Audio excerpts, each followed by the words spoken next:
Hello everyone, and welcome back to another episode of Adoptions from the Heart TV. I'm your host, Amanda Aliberti. Today we are excited to welcome Carmie, who's going to share her story of adopting her son through our agency. So let's welcome Carmie. Hi.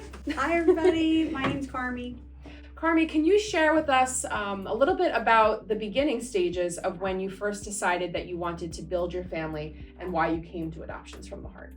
Absolutely. So I am a single adopter and I'm based out of the Wynwood office. I sort of always knew that I wanted to adopt. In my previous life, in my 20s, I was engaged, and I actually thought even early on at that process that maybe I wanted to adopt. And then fast forward to my mid to late 30s, I had become a partner in my law firm and started to think, well, I can get married at any age, but to have a kid and your mid to late 40s, your first child, that could be hard. So I started to explore. A few people had talked about Adoptions from the Heart. I knew a couple people that used the agency. I really wanted an agency that was sort of close by and more not national. I know a lot of people like a national footprint and think that they have more of an opportunity to adopt, but I sort of wanted to stay closer to home just because I knew that a lot of agencies were looking for open adoption, that was sort of a main priority for children who are adopted. So I knew, I was sort of cognizant of that, and I wanted to stay locally. And then weirdly enough, I wanted an office. I'm not really sure why.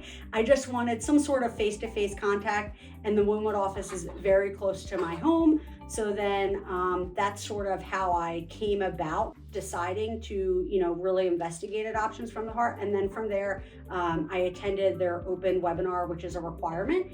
And then after I attended that, I decided to start the process and fill out the application. Any advice you would give for other singles who may be considering adoption but are still on the fence about whether or not this is something they really want to embark on? Maybe what type of support you feel is necessary to go through the process, or just general words of advice for folks? So I would say definitely if you're a single adopter, it is very, very hard. My son was a NICU baby. But I would also say that if it's something that you're considering, the adoption process, part of it is learning about adoption, learning about what it's going to entail, and you'll have a social worker assigned with you, and they will help, discuss support, what it's going to look like, certain considerations you might have to make. I will still say that I'm still surprised though of some things. For example, my cousin had a bachelorette this weekend, and really I couldn't go to it. So there are some adjustments, but I think that that's with any couple, person, multiple people becoming parents. Like, there's just an adjustment period. I am very, very, very lucky, and this is the only time that I might get emotional, that but for my support system, I don't know if I would have gotten through 82 days. So they helped me tremendously. And when everybody says that I stayed very calm, it was because my family and friends were phenomenal. I am also a person who's open. I attended a lot of webinars where they said that, they were very close to the vest about stuff. I did the opposite, and I thought it was really beneficial. It was scary, but it was beneficial. Even when I got the email and I was tentatively told that the birth mother picked me, I wasn't going to tell anyone, and I told my family, and I just said, I'm a very spiritual person. I said, can you pray or send good thoughts and love to the birth family, to myself, and to him, because he's at the hospital. And I just figured, even if it didn't work out, I wanted everybody who was part of that journey right there to just feel as much love and support as they could from other people. So I thought it was very beneficial to share a lot with my support system. But there are things that are very different. We have Adoptions from the Heart provides a single adopters. One of the things that I told them was, one of the things that you have to think about is, if you need to go to CVS to pick up medicine for your baby, or something that we'll probably go into is, depending on your open level of connection with the birth family, you might have to physically print photographs. Well, when you're home with a baby, and it's just you, those types of things can become really hard when you're sleeping basically 3 hours a night. So those are things to think of. But again, one of the biggest takeaways I learned was to ask for help. I think as a single adopter, that is difficult because you're generally a very independent person, but I relied on my support family. My mom would come once a week to do night feeds for me, just to give me a reboot. My siblings would come and hang out with me to let me nap or take a shower. It was a little difficult. I will say, if you're a single adopter or couple or whatever, winter babies, especially with the NICU, is a very, very difficult thing. When you have a baby in the NICU and it's the winter, you really cannot see people because of getting sick. So something to consider as well. But to the extent that you can, rely on your support system as a single person or a couple, to be honest with you, because those beginning weeks, it's an adjustment. You're learning that your time isn't really your time. It's the baby's time.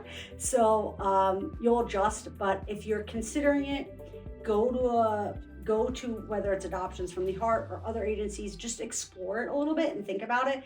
And I think through the process, naturally, you'll start to determine if it's something really that you want to do.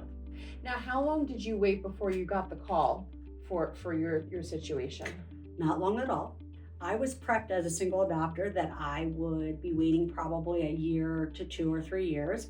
That's why I sort of started it, and I'm a type A person. So from beginning of the process, meaning the application, to being on the books or live, meaning that birth families could look at my profile, was about a year and a half probably. And then I only waited 4 months, so much so that I actually got a puppy the week before I got the call for my son. My dog had passed away of 7 years in October, and I actually remember getting, the agency will give you, monthly charts of what the placement sort of looked like to see what your profile key is, which is something that you complete internally for the agency to see if you're a good match for someone. And in October, I remember there were only 2 placements. And I remember having a meeting with my social worker, Sheila, and talking about some of the things in my profile that sort of limited who I was being shown to, and that could make me wait even longer. And so I thought, okay, well, I don't want to be in a house. I was in the house for about a month by myself. I said, well, if I have to wait another year to 2 years for a baby, I could see myself getting upset. I rescued an 8-month-old puppy. And then a week and a half later, I got the email for my son. So I would not have done that. I do not advise that to anybody. If you think that something's coming, do not do that. It was difficult. The dog's wonderful with my son, but it was a lot. So A lot to take on, for sure. So talk to us about what your hospital stay was like and the realities of being there. You were there for 82 days, I think you said. What was life like for you, and what do you want folks to keep in mind as they're preparing for a potential placement that might involve a longer hospital stay? So I would say that I had sort of a unique scenario. The day he was supposed to get discharged, he had spent 48 days in the NICU and then went to CHOP for another 34-ish days, I believe, somewhere around there in their PEDS unit. I originally was told that this was going to be a 4 to 8 week hospital stay, and later found out that because he was born 10 weeks early, that the reality was he was never coming home at 34 weeks, 35 or 36 weeks. He would likely be 8 weeks would be like the best case scenario. But the easiest way to estimate, right, how long they're going to stay in the hospital is to how early they were. So he was 10 weeks early, so he's going to likely stay at least 10 weeks, if not longer. And so he stayed roughly around 11 weeks. And so when you get that emailed situation or scenario for a NICU, and I would defer to Amanda, I believe most NICU stays are probably an emailed situation maybe. But when you get that, look at that, because that's really important, because when I went into it, I thought, okay, I gotta suck it up for a month to 2 months. I'll work full time, I'll take my leave. One of the realities of a baby being in the hospital for a long time is any type of leave, whether you're a couple, a single person. The United States doesn't have the greatest leave policies. So a lot of people, it can range. For myself, I had 3 months. I ultimately wanted to take all 3 months when he was out of the hospital. And that it was virtually impossible once we got transferred to CHOP. He had some things that put him back approximately a month. And so when we had gotten to CHOP, I could not do it anymore, working and being there with him and giving my full attention. So my family really encouraged me to start my leave. And I was really upset about that. I would have liked more time, but I also really had to make sure I was taking care of myself because of a lot of the ups and downs that we had. Another thing with NICU is be prepared to mentally go through a lot of ups and downs. I consider myself a very positive person and mentally very tough, but you will one day be told, we're going to take your baby off of oxygen, for example, and then 6 hours later in the middle of the night be called and say we have to put him back on oxygen. There are a lot of things that happen like that, and it can be very, very scary. During the time, you're probably in shock. I was in shock. Honestly, now, months afterwards, it is difficult for me to look at pictures of him when he was in there because I get more upset now looking at it because obviously I've attached to him a lot more. But in the moment, you are very shocked. I told my social worker and a lot of people who ask how you feel when you go in particular into a NICU to meet him or meet your child, it's layered emotions. I feel like it's layered emotions for everybody, whether it's adoption or you're giving birth, there's layered emotions. But in the NICU, you are seeing a baby who is generally sick and very sick. That doesn't mean that they're not going to be okay, but they might not look the same as another baby. My son was very tiny. He was around 3 pounds when I met him. I'm someone who had been to NICUs before because of family members and been in and out of the hospital with children before because of family members, and it still felt very weird and surreal. So be prepared for those emotional up and downs. And then just really the biggest thing that I've learned is when a placement occurs and you have a NICU baby, while the agency still has legal custody and you only have physical custody, you are literally the only advocate for that child at that point. The agency is not there every day. They're going to rely on you to communicate concerns maybe that you have. So the biggest thing that I've learned is you can be very respectful in a hospital setting, but you can also ask the tough questions and ask questions about him. If you don't understand something, say, can you please explain this to me? If you're not satisfied with something, you can say, hey, why aren't we doing this and we're doing this? And that's okay. I think sometimes in the adoption process, especially as adoptive parents, you're very scared to do certain things because you're afraid that, well, what if they say that I'm too pushy? What if they say, oh, she doesn't want to do that? When a baby's in a hospital, especially a NICU, you are their advocate. It's nobody else. So that's one of the biggest things that I've learned is get in there as soon as you can to the NICU, as soon as the agency will allow you to, because those beginning days of a NICU stay are paramount to developmental issues, potential medical issues down the road. They will ask you, meaning doctors down the road, what happened during those first days. And if you're not there or you don't have that information, it's a little bit more difficult. That's one of the perks of open adoption is that the agency can get those records for you. They can, in a lot of scenarios, get information from birth family members, which are extremely impactful for a NICU baby. Even like, I didn't even know this, but like the manner in which a baby is delivered is very important to certain medical diagnoses or developmental diagnoses, which is something that I learned. You wouldn't think of something like that. So that would be my biggest recommendation for a NICU baby. When you get in there, you have to understand that as soon as that placement happens, whether you're a single person or a couple, that you are the advocate for that baby right from that day. Talk to us about agency support, what it meant for you to have, a specific social worker with you throughout your journey, and the community that you may have built, with other folks. I don't know if you joined support groups or things like that, but what that's meant for you as a parent. My social worker here is rocking my baby back and forth to sleep in the stroller, but she was great. My scenario again was a little stressful at points because there were a lot of things that happened with insurances when a baby's transferred during an adoption process from one hospital in one state to another hospital in another state. There were a lot of things that also they were first impression things, meaning this stuff hadn't happened before like this. there were very stressed moments when a baby's sick and then takes, a backward step. And Sheila would text me and call me. She offered to come and sit with me if I needed someone to sit with me, and really communicated with me too. I'm a big communicator to help explain, like, even when we were trying to figure out certain things with insurances, when my insurance kicks in, all of these types of intricacies that, again, you don't necessarily prepare for when you have an adoption, and you don't think that something like this is going to happen where you're changing states and things are just a little bit more difficult. And she would even call to say, okay, we're still working on it. We don't know. We don't have an update. We're trying to figure out what's going on. And things like that really are a comfort to you when you are just, you don't even know, like at that point, I didn't know what I was allowed to do even, because you're placed with the baby, and am I allowed to say no to something in the hospital? Am I not? What's happening? Like, there were so many things happening. So she would check in. I mean, she would text me. I know that maybe not all social workers do that, but she was texting me to make sure I was okay, that I was taking care of myself.